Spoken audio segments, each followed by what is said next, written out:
Hello, I'm Hal Higdon, Chancellor of Ozarks Technical Community College. I'd like to answer some questions that we have heard from you in the recent weeks. On June 2nd, citizens of the Camdenton School District will be going to the polls. The question of the day is whether to join the OTC District. If the vote is successful, property taxes will go up 20 cents on $100, or roughly $40 on a $100,000 home. If you are a student from the Camdenton School District area, no matter what your age, you would immediately qualify for in-district tuition, which would save you $50 an hour or $150 a class. So you would save the equivalent of over 3 years of taxes on your first class. Additionally, OTC has committed to build a comprehensive community college campus in the Camdenton School District. That campus would be about 60,000 square feet on 10 to 20 acres on a major highway and would be able to accommodate allied health, technical, workforce, and general education courses. Now let's answer some of your questions. Do the tax dollars generated along with tuition stay in the local area or go into the general OTC fund? The money generated through taxes and tuition would be used to run the Camdenton campus.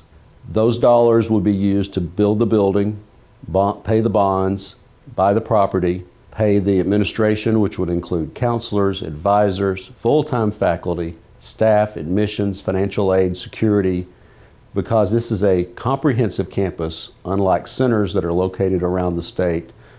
All the funds that will be generated both with tuition and with taxes will stay there in the Camdenton area, just as we've done when we went into Branson and Hollister.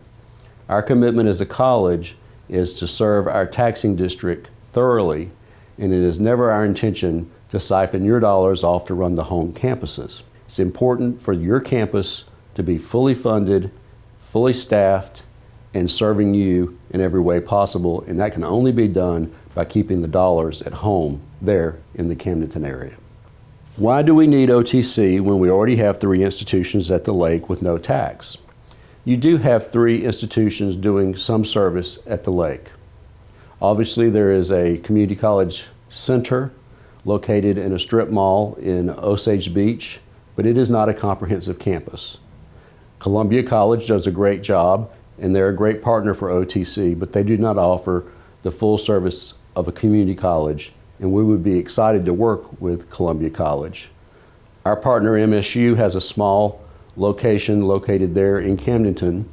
We would offer with MSU the opportunity to enhance their services in Camdenton, just as we have done in other spots, so that you would be able to get a bachelor's degree, associate degree, and other degrees between those 3.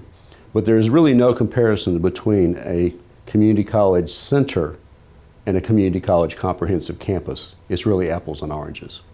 If passed during the construction phase, would you utilize local contractors?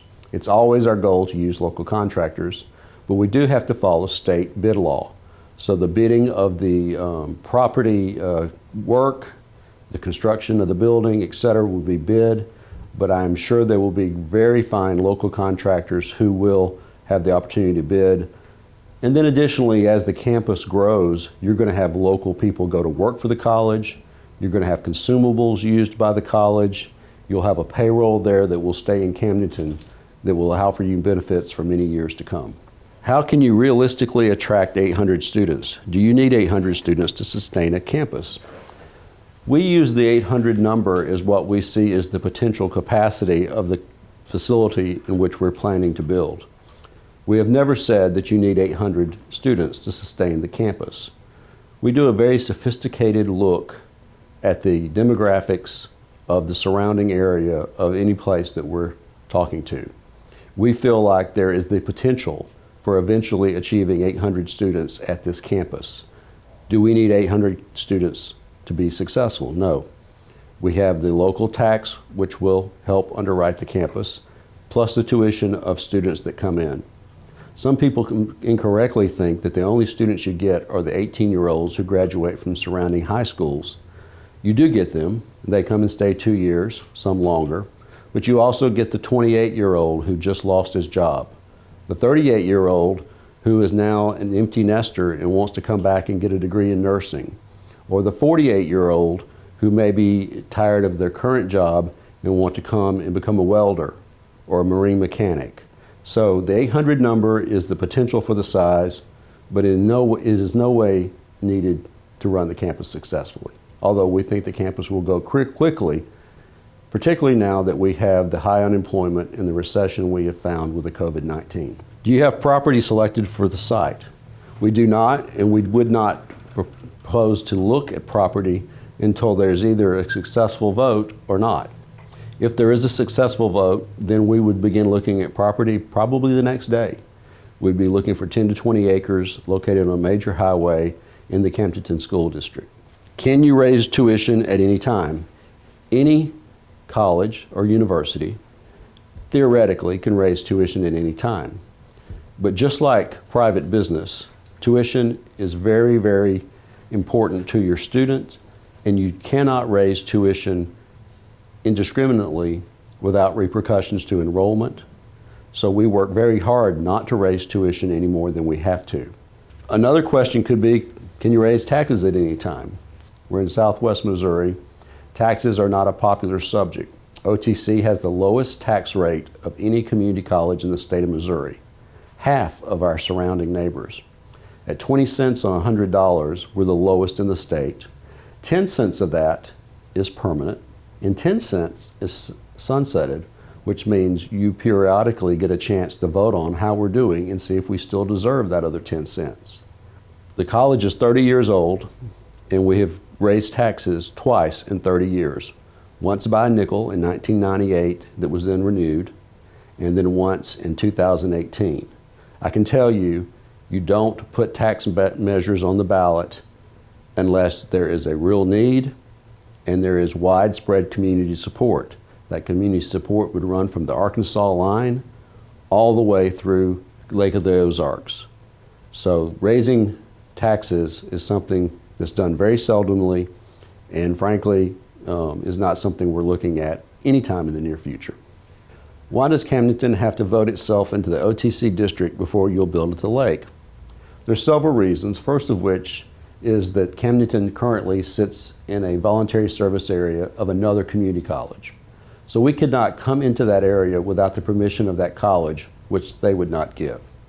Second of all, to make an investment of $20 million in a facility and to run the facility, we could not do it if you were not in our taxing district. Lebanon and Waynesville both have centers that are in non-taxing areas that we serve. They're small and they run on tuition and they're self-sufficient. We would not be able to build anything like we're going to build in Camdenton in those two cities because they're not in our taxing district.